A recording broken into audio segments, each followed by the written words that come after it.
Hello বন্ধুরা, আসসালামু আলাইকুম। আরেকটি নতুন ভিডিওতে আপনাদের স্বাগত জানাচ্ছি। আপনারা জানেন আমি দেশের বাইরে আছি বেশ কয়েক বছর ধরে। তারপরও দেশি খাবার, দেশি সবজি আমাদের কাছে অতুলনীয় এবং বিলেতের আবহাওয়া বরাবরই খুবই বৈরী। বড়জোর 2 মাস আমরা গরমটা পেয়ে থাকি, তাও আমাদের দেশের মতো নয়। এর মধ্যে আমরা আমাদের পছন্দের শাক সবজিগুলো, দেশি শাকসবজি বিদেশের মাটিতে ফলানোর চেষ্টা করি। আজকে আমি আপনাদের আমার করলা গাছের আপডেট বলবো না, আমি মনে করি সমাপনী আপডেট দিচ্ছি, কারণ এখন সেপ্টেম্বর মাসের অলমোস্ট মাঝামাঝি। আজকে 9 তারিখ। ভীষণ ঠান্ডা পড়ে গেছে, তারপরেও আমার এই করলা গাছ এবং অন্যান্য সবজি গাছ খুব যুদ্ধ করে টিকে আছে। তো আজকে আমি আপনাদের করলা গাছের সমাপনী আপডেট দিচ্ছি। জানি না আগামী সপ্তাহে আবহাওয়া ভালো দেখাচ্ছে, আর কতদিন টিকবে তাও জানি না। তো যাই হোক, যতটুকু আছে সেটাই আপনাদের সাথে শেয়ার করছি। এই হচ্ছে আমার করলা গাছ।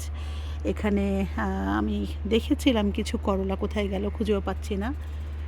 এখানে দেখুন নতুন একটি করলা এসেছে, নতুন একটি করলা পিছনে ফল নিয়ে ফুলটি বের হয়েছে। জানি না এটার ভবিষ্যৎ কি, আদৌ হবে কি না। এইখানে দেখুন একটি করলা ঝুলছে, এই হচ্ছে একটি করলা। এগুলো এইখানে আরও একজন ছোট শিশু, উনি যুদ্ধ করছেন, দেখা যাক ওনার ভাগ্যে কি আছে। তারপর এবার আমি আসলে এই লতাটি ওই দিক থেকে আমার প্রতিবেশীর বাড়িতে চলে গিয়েছিল, আমি টেনে এটাকে এনে এখানে ঝুলিয়ে দিয়েছি। এখানে আর তেমন কোনো মাচার সুযোগ নেই, মাচাটা আমার মূলত এই দিকে। তো দেখুন এখানে আপনাদের আমি আরও কিছু করলা দেখাচ্ছি। এই হচ্ছে একটি করলা, এইখানে হচ্ছে আরেকটি করলা। এটা মাশাআল্লাহ বেশ ভালো বড় হয়েছে, জানি না ছবিতে কতটুকু বোঝা যাচ্ছে। আমার দেখে মনে হচ্ছে একটা করলাই 1 কেজির কাছাকাছি হবে, ওইটা তাই মনে হচ্ছে। এইখানে একজন লুকিয়ে বড় হয়ে গেছে, এটাকে আমি দেখিনি। এই যে দেখুন,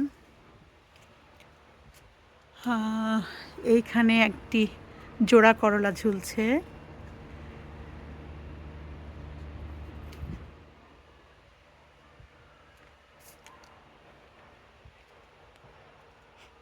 এই দিকে আসুন, এখানে দেখা যাক। এই যে আরেকটি করলা, আজকে আমি কিছু করলা তুলবো, এটা অলমোস্ট ম্যাচিউরড হয়ে গেছে। ওই যে ভেতরে দেখুন আরেকটি ছোট করলা। এই ছোট ছোট করলাগুলোর ভবিষ্যৎ কি আমি জানি না।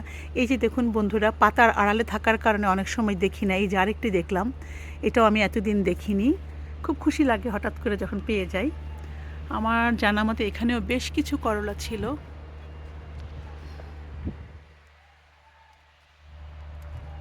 ওই যে দেখুন,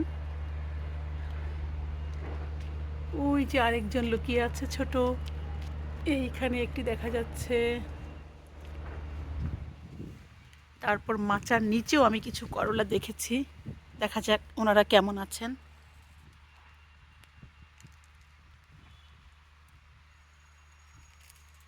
এই যে দেখুন আরেকজন। এর মধ্যে দুঃখের বিষয় হচ্ছে বন্ধুরা, আমি 3টি বড় বড় করলা দেখিনি।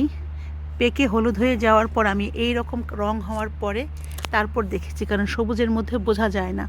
এর মধ্যে আলহামদুলিল্লাহ আমার অনেক বন্ধুদের ডেকেছিলাম, আমরা মজা করে করলা থেকে শুরু করে যত রকমের সবজি সব রান্না করেছি, আমরা খেয়েছি। আমার এখানে একটি মাটির চুলাও আপনারা দেখুন, দেখতে পাচ্ছেন মাটির চুলা।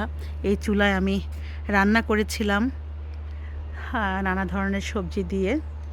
তো আজকে শুধু আপনাদের করলার আপডেট দিব, পরে অন্যান্য সবজির আপডেট দিব।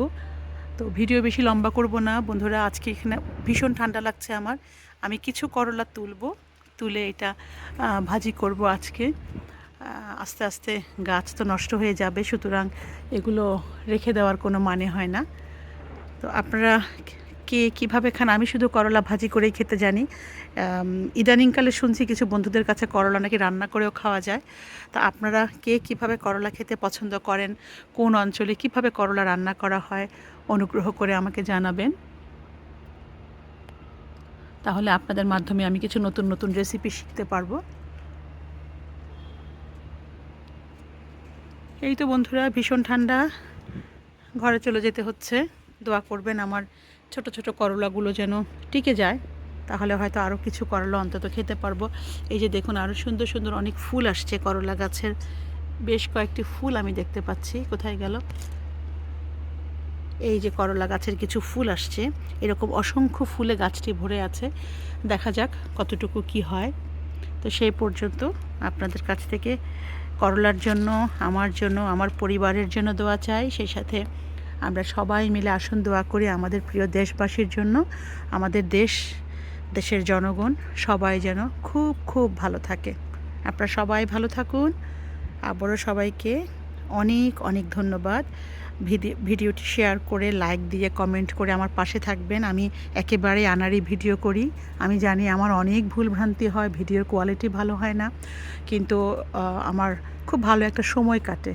গাছগাছালি, শাকসবজি, প্রকৃতি নিয়ে ভিডিও করতে আমার খুব ভালো লাগে। আপনাদের কার কী পছন্দ সব কিছু ভিডিওতে শেয়ার করবেন, জানাবেন। সব সময় আমার পাশে থাকবেন। ভালো থাকুন বন্ধুরা। আল্লাহ হাফেজ।